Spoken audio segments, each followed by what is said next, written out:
Welcome back, everybody. So this morning, a reality check for the buy now, pay later boom. Klarna, one of the industry's biggest players, is seeing red this morning with more of its customers struggling to pay back their loans.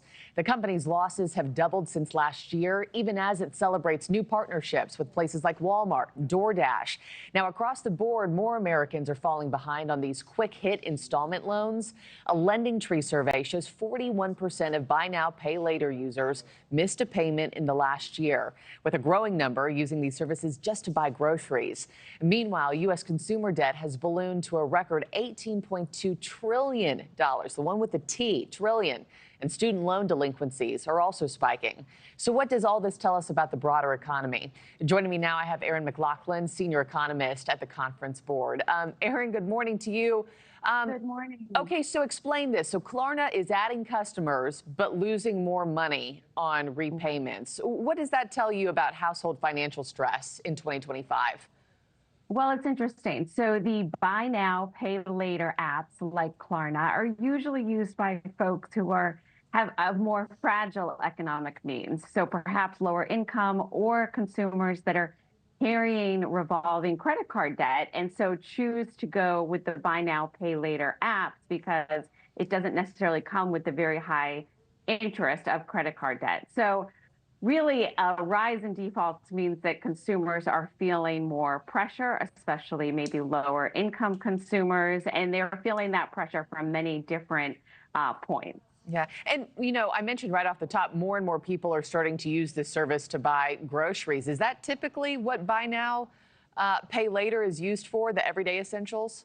No, generally those sorts of apps have been used for larger purchases because you can spread them out generally over 4 payments, such as, high value clothing or handbags and those kinds of things. So to see them used for everyday essentials like groceries, I also noticed in the recent survey that you mentioned that there's an acceleration in using them for food delivery, which is something that sort of increased over the last couple of years substantially. Yeah.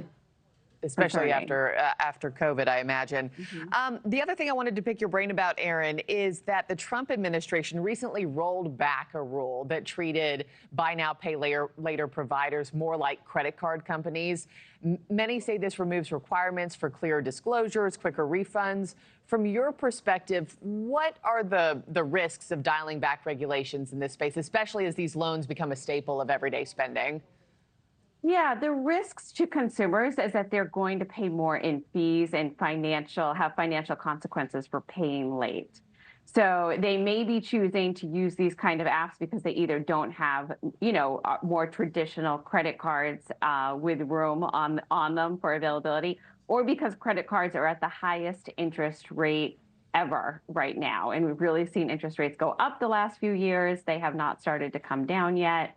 And so either way, the more interest in this way, consumers are very much like, the federal government, the more interest you have to pay and the more fees you have to pay, the less money you actually do have for everyday essentials like food and groceries and gasoline. Yeah, this is more like buy now, pay never, maybe for some of these folks, unfortunately. Well, senior economist Erin McLaughlin, thank you so much for being here as always. Appreciate it. Thank you for watching. Subscribe below and download our NewsNation app right now on your phone, and you will get fact-based, unbiased news for all Americans.